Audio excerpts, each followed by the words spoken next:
Magandang araw mga kananay! For today's video, ayan, tayo ngayon namili dito sa Pure Gold. At ito nga't nakauwi na nga ako sa bahay. Kung makikita niyo yung aking mga pinamili. Medyo kakaunti pa nga yan mga kananay dahil hindi pa nga halos kompleto. Sinama ko na nga rin ang grocery namin dito sa bahay. Nuna ko lang muna itong mga importante. Sinabi ko nga sa aking kuya na sirain niya itong tindahan. Joke lang po. Nasadya ko nga pong ipasira itong dibisyon. Dahil nga't sobra na nga makitid itong aming ginagalawan at hindi na nga kakasya itong mga paninda. Para nga din talagang nag-back to zero ako mga kananay. Dahil nagsimula nga uli akong maglinis at mag-ayos ng mga paninda. Sinalansan ko na nga ito. Sobrang sipag ko naman nga talaga dito mga kananay. Ano nga ba talaga ang aking nakain ngayong araw na ito? Ay nako, kali mo'y may sweldo ano talaga maiisip kapag mag-isa mga kananay ay sobrang hirap talaga ng sitwasyon.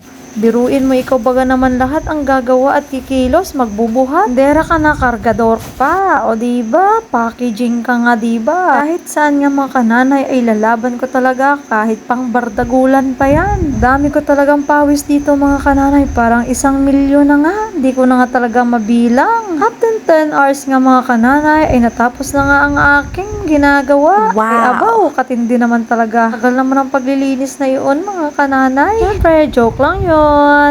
Hirap maging seryoso sa buhay. Ito na nga, tapos na. Taliwalas ang aking paningin. Hindi na nga makitid itong aming tindahan. Sa pa mga kananay ay kahit naman papano ay makahiga-higa man lang ako dito sa may pwesto na ito.